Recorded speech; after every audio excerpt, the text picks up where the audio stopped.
Hey everyone, we're working hard to bring you this podcast completely free and ad-free. But right now, we do have a favour to ask. Can you please pause this podcast right now and click the link in the show notes to fill out our listener survey? It only takes a minute, and at the end of September, I will draw one of your names from a hat and I will transfer that person $100 Australian via PayPal. That's got to help in a cost of living crisis. Only 10 people have filled it out so far, so your chances of winning are extremely high. So to go in the draw, just pause this episode and take a minute to fill it out. We'll be right here when you're done. Thank you.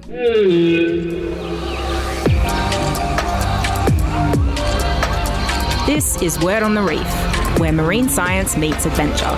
Join Tanya Murphy and Brett Goodban as we plunge into the wonders of the Great Barrier Reef and explore the mysteries beneath the waves.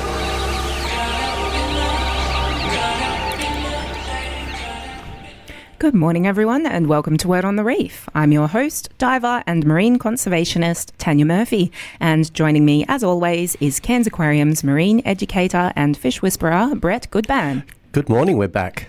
We are back. Yep. Now, before we get started, just a quick news update. Yesterday, Prime Minister Anthony Albanese announced Australia's 2035 climate target of 62 to 70% emission cuts by 2035. But experts, including the Climate Council, say it falls well short of what's needed to protect our oceans, our reefs, and ourselves from the impacts of climate change. We'll be speaking with someone later in the show to unpack what this means for our oceans. But first, Brett, today we're taking a trip across to Western Australia again. Oh, back to our hometown. To visit Scott Reef, actually. It's Australia's largest remote offshore reef, sitting about 270 kilometres off the Kimberley coast. Not only is it one of the most spectacular coral reefs in the country, it's also a critical sanctuary for vibrant corals, countless fish species, endangered whales, sea snakes, and a unique subtype of green sea turtles that come here to nest. Okay. Yet, despite its beauty and importance, Scott Reef is under serious threat. To explain what's happening and what can be done to protect it, we're joined by a very special guest, Louise Morris, fossil fuel campaigner with the Australian Marine Conservation Society. Louise, good morning. Welcome to the show. Morning. Thanks so much. Morning, Louise. Nice to meet you. Great to have you on the show. Now, Louise, I understand you're from Tasmania. What sparked your connection with protecting the ocean? I currently live in Tasmania, which of course is surrounded by the Great Southern Reef, one of the lesser recognised reefs. But I spent most of my childhood up in the northwest of WA, so growing up everywhere from Shark Bay till the Pilbara coast as well, so really well acquainted with the fossil fuel industry and just the amount of havoc it's wreaking on that incredibly fragile both land and sea country of northwest Australia. Yeah. So, Louise, for any listeners who aren't familiar, can you describe Scott Reef for us so we can sort of imagine it? We can drift off. Drift off. Yes. So Scott Reef is, as you described, incredibly far off the coast, which is one of its benefits from, to date, being protected from the worst of human impacts from a highly industrialised area. So Scott Reef, many, many, many eons ago, was part of an incredible reef system that stretched from Exmouth all the way up to the island archipelago of Indo, and was sort of like, you can imagine, the WA version of the Great Barrier Reef. And then millennia ago, as sea levels rose, you've got various atolls in that old reef system which have survived. So Scott Reef, Ashmore Reef, Rowley Shoals are some of those. And Scott Reef is one of the most intact because it was one of the high-rise, as you'd say, at areas of that point. And the importance of Scott Reef is because it comes off the shelf, it's also a site for a big upwelling.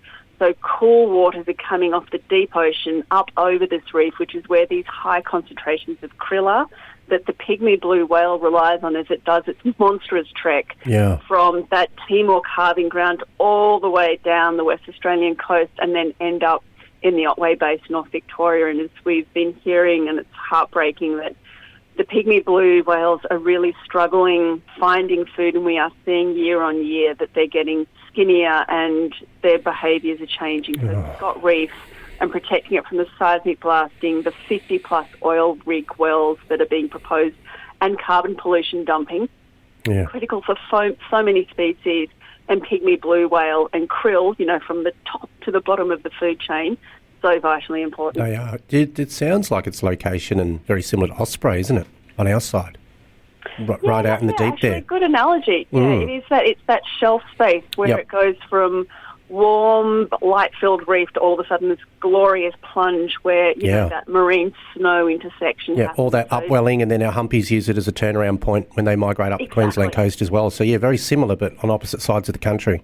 Yeah, it's so many correlations. Wow, and then, the green sea turtles, it's their nesting site. And then we've got endemism up the wazoo there where you've just got these reef ecosystems which have been sitting isolated for so many generations, and that's where we get the endemic dusky sea snake. And if anyone wants to Google it, it is one of the most charismatically beautiful little sea snakes. And I've got a big soft spot for those. I'll be Googling him very shortly. Oh, they're beautiful. You can also watch Coral's Last Stand online, and the dusky sea snake gets in the face of every diver and every camera person. Oh, it sounds like the olive sea snakes on this side. They get right up in the camera lens. They like shiny stuff. Yes, full personality, totally. Yeah. I love sea snakes. Yeah, they're just so adorable. Cool. And even though they do have venom, like their land snake cousins, they don't attack people. So as long as you don't try to harm it or touch it, then they'll swim over to have a look, and they're really curious and, absolutely harmless. They just eat and they fish, wrap around your legs. It's so cool. They really get all up in your business, don't they? They do get up. It is no personal space with a sea snake. Okay, so we've got these incredible sea snakes. It's a migration point for pygmy blue whales. There is a sand cay on Scott Reef where turtles nest, and we know that turtles have this incredible superpower where they can swim hundreds or even thousands of kilometres all across the ocean, but then they are actually able to navigate back to the beach where they hatched from in order to lay their eggs once they're mature. So when they've only got this one small spit of sand on Scott Reef that they are honing in to go and lay their eggs on, it's so important that we protect that. Oh, absolutely. Especially given that sea turtles are endangered, the green sea turtles. And like Louise mentioned, it's coming up out of really deep ocean. So you've got these cool water upwellings, which might be giving the Scott Reef a little bit of protection from the heat experienced near the coast. Like on Ningaloo Reef in March this year had a fairly catastrophic bleaching event because of climate change heating up the oceans. And so a reef which is further offshore and has those cold water upwellings has a chance to be a sort of a refuge reef. Is that right, Louise? It is, yeah, and that's really what makes Scott Reef, when we're looking at, you're going to talk about targets later in the show as well, we know we have some baked-in ocean warming there. Of Scott Reef is one of the places that can weather the storm better than so many of our more shallow reefs. And then again, it's the species that you're talking about. And that sandy islet, as is known, is this incredibly narrow but incredibly important sandy spit as part of this reef, which is like two horseshoes, if you envision it. Yep. The proposal for the up to 50 wells around Scott Reef, the issue there is that if this is allowed to go ahead, the extraction of that, it's liquid petroleum gas, we need to stop calling it LNG, would cause subsidence of the islet. So it's sucking out substance from below the reef, which will cause it to sink, and then, of course, that will sink this sandbar that this genetically distinct subspecies of green sea turtle has been coming from time immemorial. When that goes, that population goes as well.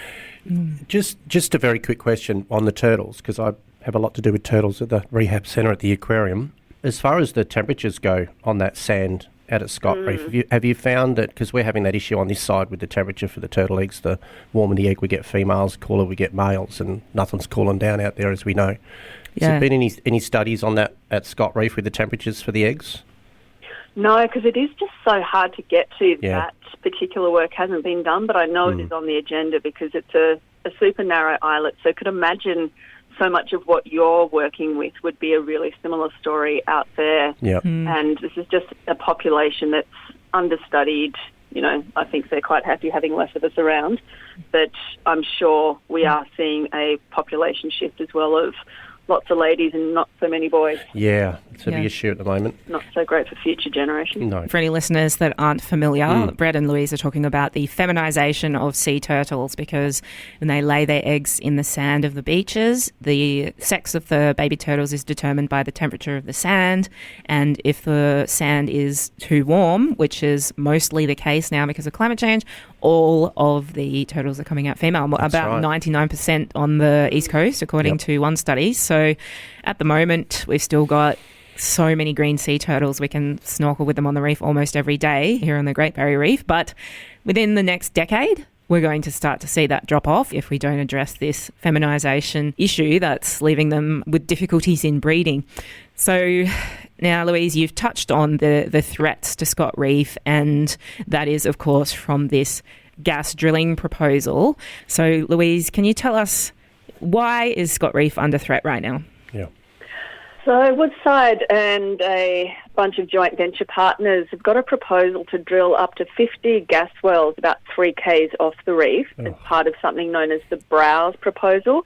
But it gets better. There's another part of this which is for carbon pollution dumping, also known as carbon capture and storage, to the southwest of the reef. So that's all part of the Browse proposal. So this Browse Basin, as it's known, has not had any fossil fuel projects in it yet, and we want to keep it that way. So this is one of those things that Woodside has been sitting on this place for 50-odd years, has never progressed it, has never got anything done, and factoring in, almost 800 k's off the coast. It's almost closer to Indonesia than it is Australia. It would be ridiculously expensive to build 800 k's of pipeline for the gas and then another 800 for the carbon pollution dumping and then 50-odd rigs. And you can imagine the rigmarole around that. So it's ridiculously expensive, ridiculously dangerous for both marine life and climate. And it really is one of those examples of the fossil fuel industry now at a point of desperation, of having last gasps proposals at projects that for the last 40 years have just been not worth it, we'll do other places. Now they're at that point of desperation of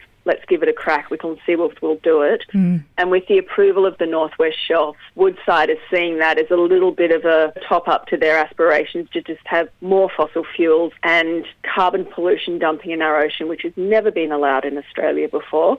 And if the Albanese government approves this, because both the carbon dumping and the gas drilling proposal are currently on the desk of the Environment Minister to make a decision through the Environment Protection, Biodiversity and Conservation Act. So this Browse project is currently with the Albanese government to green light or red light. And if there's a green light, this is yet another example of the Albanese government not taking climate action seriously. So he can come out this morning and say that he's going to have 70% emission cuts. And then on the other side of his desk, near his coffee cup, is him to either approve or not approve these rigs around this magnificent reef. Is that the way I'm looking at it? Yeah, pretty much. That's, I just call a spade a spade. It's just rubbish. I'm sorry. It's upset the bald head, I'm telling you. Brett's passed his judgment. It's not cool. Guilty. Yeah. Yes. If this thing was approved, we are locking in billions, that's with a B, billions of tonnes of carbon pollution. And where the fossil fuel companies have cooked the books with all these new projects is by including things like carbon pollution dumping, or CCS, as a way of offsetting.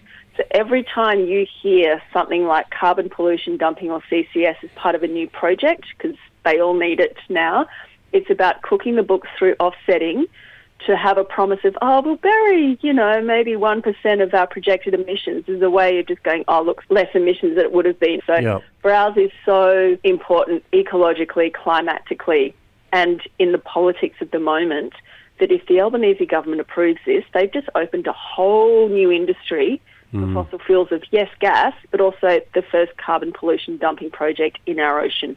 Wow. There's many, many questions coming up. Brett's got another one, but I'll jump in first. I just wanted to clarify, because I described Scott Reef as being 270 kilometres off the Kimberley coast, but that is also 800 kilometres from Karratha, is that right? Exactly. So that is actually where they are going to pipe the gas to. So they're not going to the Kimberley, they're going to pipe this gas all the way down to Karratha, where the port and the processing facility is. So that is a mega long pipeline along whose length anything could cause a leak or something, I suppose. Oh, yeah, what could possibly go go wrong. Yeah, I should be right. Undersea. Yeah. I'm just looking at it the other way as well. Like it's the colossal destruction and disruption of the animal world out there. Just that audible noise and that disruption. So, I mean, these poor turtles, if they lose that location, it's not like our turtles on the East Coast where they can go and, if that beach is gone, they go, I'll go and check out Airlie Beach and lay my eggs there. They don't have another option. Oh, there's no option for species out there. And this comes, whether we're talking the dusky sea snake, endemic, the green sea turtles, locally distinct. Endangered. And and the pygmy blues, the place where they're proposing these 50 wells is in the feeding and foraging ground. So the pygmy blues, how do you do a good gulp of krill when you've got to navigate 50-odd gas drills with the noise? And we all know whales live in an acoustic world, so sound is how they navigate the world. If you've got drilling, flaring, the boats, the pollution and everything on that, you're going to move around that, and this is their stop-off to refuel to make it all the way down to the next one, which is way down the coast of WA, which is not a small state. To think that us humans get cranky if there's roadworks out the front of our house for 2 days. I know. Yeah. Do you know what I mean? It's like, hang on a sec, champ. This isn't how it works. This is their home. Yeah. Well, they've got to make that mega migration. They come all the way up to the warmer waters to have their calves, which leaves them in a weakened state. Yep. And then they've got to deal with these disruptions. And calves have to navigate it. Disruptions as well. And we've got to throw in seismic blasting as part of this mix, which, you don't get much bladder. It's 250 decibels. It all works differently underwater. But if you do that really baseline, easy equivalence, it's as loud as an atomic bomb underwater. Yep. And if this project is approved, there's the exploration blasting for gas and CCS. So that's months on end, 24 hours a day. And if this carbon pollution scam is approved, that will require exploration seismic blasting and then blasting every 5 years to monitor for leaks and spills of CO2 under the ocean floor. So not only do you have that acoustic monstrous impact, if the CO2 leaks, it causes localised ocean acidification and asphyxiation of marine life. So it's whichever way you cut this, it's an absolute disaster. How loud did you say that seismic blasting is? The equivalence, because, decibels perform differently above and below, about the equivalent of an atomic bomb underwater. So 200 and something decibels. 250 decibels. Well, it damages their ears. There's been many times where whales have washed up stranded on beaches and the autopsy found ear damage, bleeding ears. So the noises in the ocean can be really harmful to the whales. Once their hearing goes, they pretty much can't survive. That's it. So the larger cetaceans, you never see those guys wash up. They fall to the bottom. Yes, that's right. Small ones that have been seen. But the blues, as an example, they operate at such deep frequencies. They are sitting in that 250 humpies, a little bit above. But they will move around it, which also means you're pushing them out of all this foraging and the space. Well, you're pushing them out of migration into waters unknown. Yeah, it's like you get home to your house and you want to go inside and relax and someone's having a giant rock concert in there with the decibels turned up to 11. I think we should put a speaker outside whoever's in charge of approving this project and blast them with 230 decibels. Yeah. That'd be... See if you like it, champ. Well, to the top of the PM. What did you say? Once every 10, well, it depends on the area, but everything from 5 to 15 seconds, depending on what area they're surveying. So it's just constant, 24 hours a day, 5 to 15 seconds. Wowza. So let's sum up the impact. So you've mentioned that sucking all the gas out from under Scott Reef could cause the seafloor to subside down into the void, drowning the reef at a deeper depth and drowning the island where the sea turtles nest. You've got the seismic blasting, which not only deafens whales, but it can also kill krill, which the whales need to feed on, and it can kill 1.2 kilometres from the blast zone. Wow, and it can kill sea snakes by rupturing their lung, I understand. And also there's going to be light pollution. So if you've got 50 gas rigs, they're all lit up. They've got flames and floodlights. And so when the baby sea turtles hatch, they could be confused and heading towards those lights because they normally use the moon to find their way to where they need to go, right? So I understand that all those lights could be harming young sea turtles and causing light pollution. Especially for the babies. Yep, exactly. When they're hatching. Yes, that's right. And then there's another one on that is based on Woodside's own paperwork. An oil spill from any of these 50-odd rigs would encompass the entire reef system. And, you know, Montara was that disastrous oil spill back in 2009, and I was living in WA when it happened. It was horrendous. It was not that far off, and it was just due to dumb luck of ocean currents that it went out to sea rather than hit the coast. But it happens a lot and is normally unreported. So you can pretty much bank in there is going to be spills of various degrees, whether it's off the side of boats or, you know, just random effluent that comes off these 50-odd rigs. You've got a pollution issue there as well. Yeah, there has been multiple accidents at oil and gas rigs off the coast of Australia. And for any listeners that aren't familiar, the Montara spill in 2009 was, I think, the worst in Australia's history at the time, or at least in Western Australia. It was devastating. And it was big enough that it could have devastated Australia's coast. But like Louise said, because of the wind at the time, it drifted in the opposite direction. And instead, it poisoned West Timor in Indonesia. So the local fisheries were devastated. Indonesian people and children were ill from being in and on the ocean. So those impacts, if they happen again, not only could it impact Scott Reef, it could drift the other way and end up on Karratha or some other community of Australia, right? Or Kununurra or any of those incredible Kimberley archipelagos. Which it's just so gorgeous up that way. Yeah. Yeah. But you're looking at how much a humpy can, about 1.5 tonnes of krill a day just to keep them moving per whale. I mean, that's a lot of feed, isn't it, that could ultimately just go. And blues are a little bit more than that because they've got a bit more bulk to them. Yeah, so that's right. It's such an important food base for all of them. Yeah, for anyone that's been following Word on the Reef for a while, back in Season 1, Episode 9 and 10, I interviewed Di Tart and Eddie Hegel, who led the campaign back in the 1960s to stop oil drilling on the Great Barrier Reef over on our side. And it was a mammoth campaign and a mammoth fight with a lot of government support for the oil drilling on the Great Barrier Reef that they were up against. But they were ultimately successful and they managed to stop it. And so now we have, instead of lying on the beach in Cairns looking out and seeing a bunch of hideous oil rigs. Oh, God, just the thought of it. Can you imagine? No, I can't. It's going to... No. So that's what we would have had here if we didn't have these passionate campaigners fighting that. But now to think that that sort of thing could still happen on the West Coast is very alarming. And of course, the gas will get pumped down that 800-kilometre pipeline to Karratha and processed. And in that area, the processing facility is also very close to some ancient Aboriginal carvings, which are also being impacted, aren't they, Louise? Yeah, and this is the part of the world I grew up on, so I'm quite passionate about this realm. This is a place known as Murujuga, and it's one of the most incredible petroglyphic rock art sites in the world. So this is tens and tens of thousands of years of cultural heritage.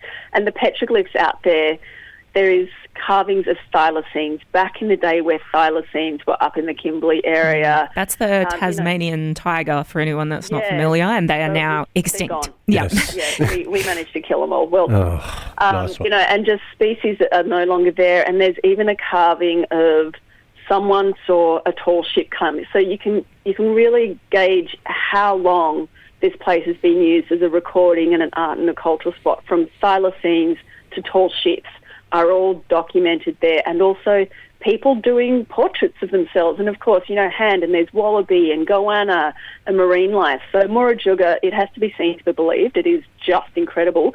And then the fossil fuel industry stuck a great stonking processing hub there called Northwest Shelf, which has a number of companies involved, Woodside being key amongst them now.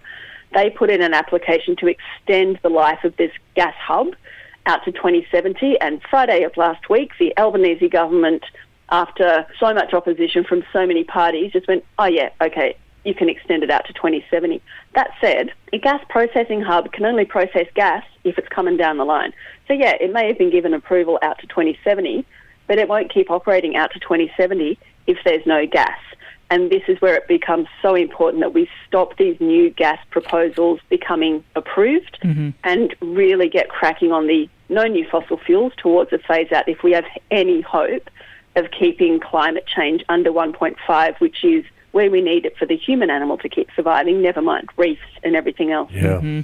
Yeah, which, there's so many direct impacts of this project from the drilling itself on the reef that we haven't even really talked about the climate impacts very much yet. But the fact that the Australian government is setting a 2035 climate target to phase out fossil fuels, but then with the other hand, potentially approving this new gas proposal, it just doesn't really match up, does it, Louise? Oh, it's completely cooked. It is such an incredible example of cognitive dissonance of saying one thing, doing another, and then just trying to spin it in some media cycle of we're serious about climate action. If you're serious about climate action, you stop approving new fossil fuels, you get on with the business of transitioning to a renewable energy economy and work towards a phase-out. We know what is causing catastrophic climate change. It's burning fossil fuels. Mm-hmm. Well, it's clear that the project is going to have a devastating cost for the Australian people and our pristine oceans that we rely on so much. Who is actually going to benefit from this project? Well, 80% of gas from this area gets exported to South Korea and Japan and a few other emerging buyers. Japan is a working example. It's not like they actually use it for their own domestic use. They on-sell it to a global market. So it's the shareholders of large fossil fuel companies who are benefiting, and yet another example of fabulous economics of fossil fuels where the profits are privatised and the damage and the harm is left to the public to pick up, and whether that's from rising sea levels, worse cyclones, loss of ecosystems, and a business that pays no tax, that doesn't contribute to any of our health systems or others, and is basically, the gas industry is taking the piss. How did they get away with not paying tax? That's not cricket. I pay my tax. Oh, yeah, but you're not a fossil fuel company, are you? Well.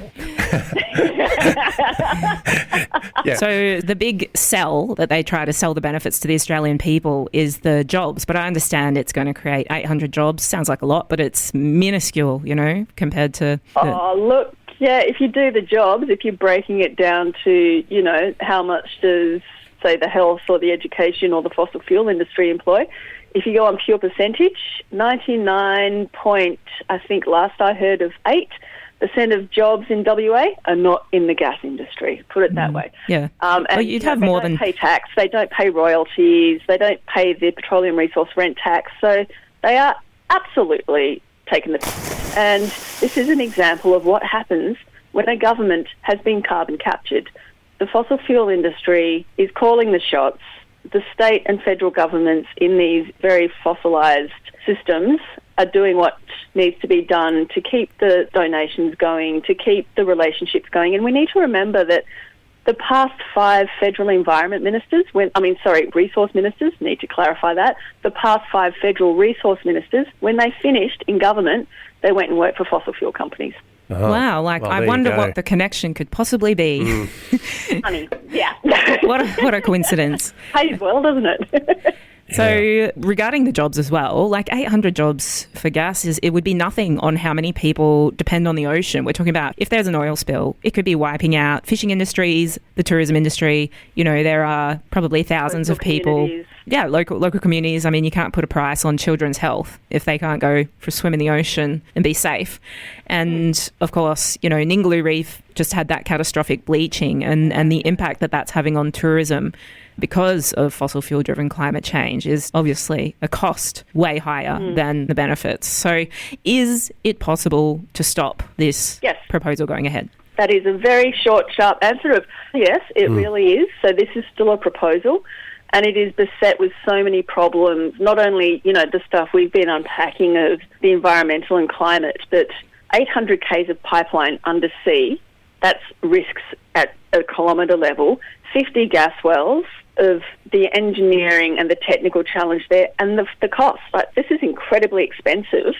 And as the world is transitioning away from fossil fuels, and we're pretending that the world is just going to keep buying up our gas, there are a number of hurdles, shall we say, that the joint venture partners for this project really need to examine. And politically as well, if the Albanese government really wants to host COP31 next year and look like we're being vaguely responsible with our Pacific partners, approving this carbon bomb and carbon dumping in our ocean is absolutely a step in the wrong direction. And I think they know they will lose a lot of skin if they approve that and then try and host COP and pretend to be doing something vaguely forward-looking on climate change. Actually, just for any listeners that aren't familiar, we've already talked a bit about carbon dumping, but can you sum up what actually that is? Yeah. What does it mean?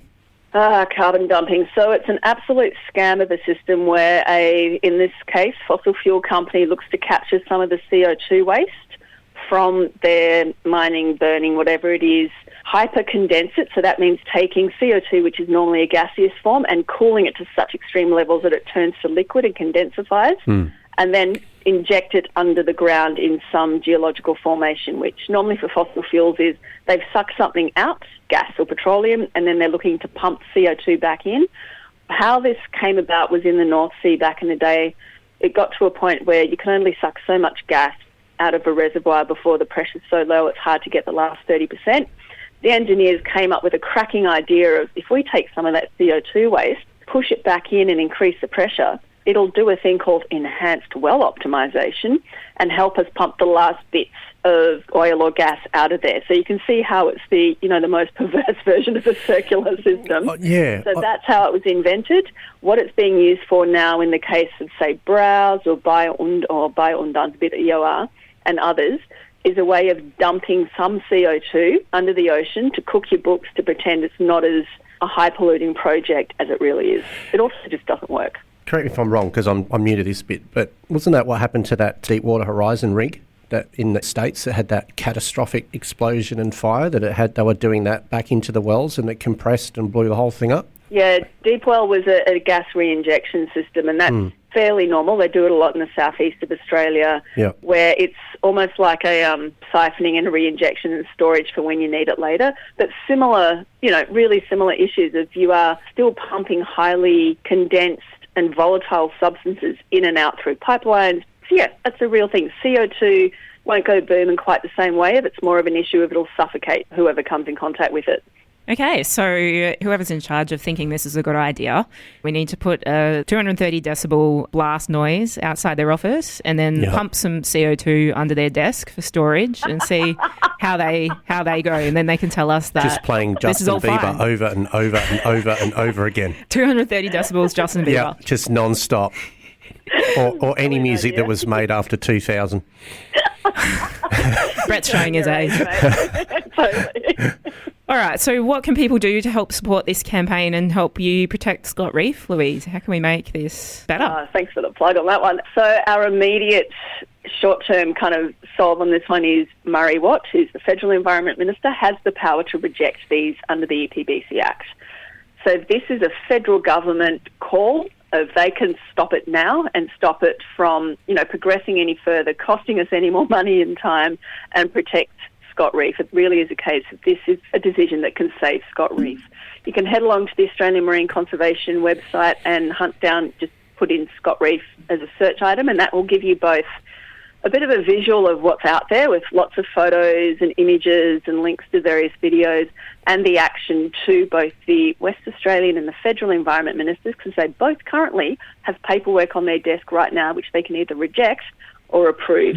Wow, so the time is critical, everyone. Make sure you go and sign those online petition, which we'll send off to the ministers that Louise mentioned, because they are making that decision right now. So we need to be loud. We need as many people as possible to save Scott Reef. If we start with every single certified scuba diver in the country, you guys go first, right? Get online, sign the petition, tell your mates to do it. Anybody, just get on and sign it. Let's get this done. Yeah. Let's get it done. This is just a joke. And if you're feeling super passionate, you can drop Minister Watt's office a call and just let them know that we're unimpressed. You're in deep support of him taking some proactive action to save Scott Reef from fossil fuels. Otherwise, a delivery of a big speaker and Justin Bieber is on the way. Harsh. Yeah. Yes. No, full send. Google the Environment Minister's phone number. Call him straight after this show, everyone. I've called many ministers before. They are obligated to take our calls, or at least their assistant is. So you can just leave a message for the minister with whoever takes the call. And make sure that you mention how passionate you are about protecting the marine life and that you would like the government to not approve the gas project on Scott Reef. So we've also got a documentary about the campaign to save Scott Reef. It's called Coral's Last Stand, and there's many screenings happening across Australia. So if you want to find out where one is near you. You can go along. Not only will you see this amazing documentary with all this amazing footage from Scott Reef and learn more about it, but you can obviously get some drinks and pizza and mingle with other like-minded people and get involved in some action and join the movement to save Scott Reef. So we have a screening of that doco in Cairns next Wednesday, 24th of September, 6 p.m. at the Salt House. RSVP online if you're interested in coming. And search for the Save Scott Reef campaign and the documentary film Coral's Last Stand. You can find a screening in many areas across Australia as well. So get involved. Louise Morris, Fossil Fuels Campaign Manager for the Australian Marine Conservation Society. Thanks so much for all your amazing work. Best of luck with the campaign. And thanks for joining us on the show today. Oh, thanks so much. I really enjoyed it. Yeah, thank you, mate. Thank you for all your incredible work. It's amazing. Back at you. Now, Brett, yesterday, Prime Minister Anthony Albanese announced Australia's 2035 climate target of 62 to 70%. Experts, though, say this falls far short of what's needed to protect our oceans and ourselves from the impacts of climate change. Here to explain more is Dr. Lissa Schindler, Great Barrier Reef Campaign Manager at the Australian Marine Conservation Society. Good morning, Dr. Schindler. Welcome to Word on the Reef. Hi, thanks. Good morning. Great to have you on the show. Now, Dr. Schindler, what does this target announcement mean for our oceans and our reef? This target is really quite disappointing. So Australia and all other countries by the end of the year have to come up with this thing called a target, which basically shows what their commitment to cutting greenhouse gas emissions is to abate climate change. And really Australia's target puts us in line, especially at the 62% range, which is the bottom that they've put as their range. It puts us at around, if all other countries did the same as Australia, we'd have about 2.4 degrees warming. And what does that mean if we reach 2.4 degrees of warming? So on Monday we had this really important report come out for the first time in Australia where it actually assesses all the different impacts that climate change will have in Australia based on the different temperature ranges. And what it shows that as we go beyond 2 degrees, we start to see really big impacts happening. So a lot more coastal flooding, inundation. We see a lot of coral reefs being lost. There's modelling already that once we hit 2 degrees that we will see 99% of some coral reefs lost. And that's incredibly distressing, especially when you live in areas like Cairns where many livelihoods depend on places like the Great Barrier Reef. Absolutely. We've got 64,000 full-time jobs in Queensland depending on a healthy Great Barrier Reef. So from an economic perspective, it's very alarming to not have the highest climate ambitions. But it's also, Cairns is also low-lying. We had floods during Cyclone Jasper. So the sea level rise that we'll see at over 2 degrees of warming is going to be devastating for the community, and not to mention people's insurance prices and so on. So, that was all revealed in the National Climate Risk Assessment report that you mentioned, which came out earlier this week. So the government's released this report saying that we've got these quite dire consequences for Australia if we don't take urgent action on climate change. And then later the same week, they're announcing these targets, which, as you say, may not be adequate for preventing those catastrophic effects. But Lissa, the Climate Change Minister, Chris Bowen, has said a 2035 target above 70% is not achievable and claims the government's new goal is aligned with the global aim of limiting temperature rise to 1.5 degrees. So the government says they're doing everything possible. Do you agree? Absolutely do not agree. And you will see that all the climate scientists that came out yesterday really slamming that target also don't agree. 62% is not in line with 1.5 degrees warming, and 70% even then is still not. Yes, 70% will be difficult, but there is analysis from experts showing that Australia could achieve more than 80% emissions reduction. It's ambitious, but we're at this point in time now. You know, we see the Great Barrier Reef. There's been 6 mass bleaching events in the last 9 years. Yeah. Last year was the biggest coral loss on record. We're beyond business as usual. We need to be ambitious, and Australia needs to take the lead on this. We can't be saying, well, other countries aren't doing that, so therefore we shouldn't. If Australia doesn't lead as the custodian of the Great Barrier Reef, who will? Yeah. That's right. We can't be asking everyone else to protect it if we're not taking the lead ourselves. So Anthony Albanese had a landslide victory back in May, and it was evident that climate change was a top election issue, especially for young people. Since being elected, how well do you think Anthony Albanese is performing on addressing the climate concerns of the Australian people? Report card so far. Well, I mean, just before they announced the climate target last week, they gave the final approval for a gas project called the North West Shelf, which my children will be in their 50s when this one runs out. So to then approve that and then release the report of what's at stake for Australians and then come out with a lower climate target than what they could have, it sort of speaks volumes as to where the government's priorities are. Is there still time for this target to be changed? And is there something people can do to help? Well, I mean, this is just one point in time, and it doesn't mean that just because this target has come out today that they won't improve it in the future.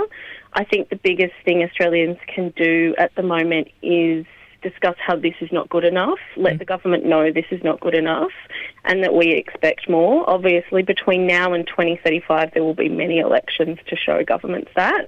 But in this interim this is where communities get together. When governments fail, it's where the people of Australia need to get together and say this is not good enough and we expect more. Yeah, absolutely. So if there's any listeners out there that want to find out more, I encourage them to check out the Australian Marine Conservation Society website. There's some petitions you can sign to send off and make sure we keep letting governments know that we want the strongest possible climate action to save our reef and ultimately save ourselves. So Dr. Lissa Schindler, Great Barrier Reef Campaign Manager for the Australian Marine Conservation Society. Thanks so much for your amazing work and thanks for joining us on the show today. Yeah, thank you. Thank you. Have a great day. And for all our Cairns listeners, the Australian Youth Climate Coalition and the Cairns and Far North Environment Centre are hosting a peaceful action outside our local federal MP Matt Smith's office on Monday at 4 p.m.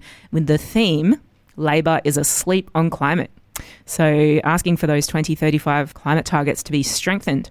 Wear your pyjamas and meet outside the electorate office on the corner of Mulgrave Road and Ormula Street if you're interested in letting the government know that you'd like stronger climate targets and for them to not snooze on this issue. That's 4 p.m. on Monday. There'll also be lots more information in the show notes with some of the links to the topics we discussed today and more actions you can take to help. All right. What a jam-packed show, Brad. Jeez, wow, we came back with a bang, didn't we? There's been so much going on. Let's see what happens when we go on holidays. Everything goes, the whole Australian environment just falls apart. We got to stay here forever. That'll fix it. So thanks to you, all our listeners, for joining us on Word on the Reef. Thanks, everyone. And don't forget to follow us on Instagram at instagram.com/Word on the Reef podcast. Yep, give us a follow. That's all for this week. Best fishes and see you next time. Bye.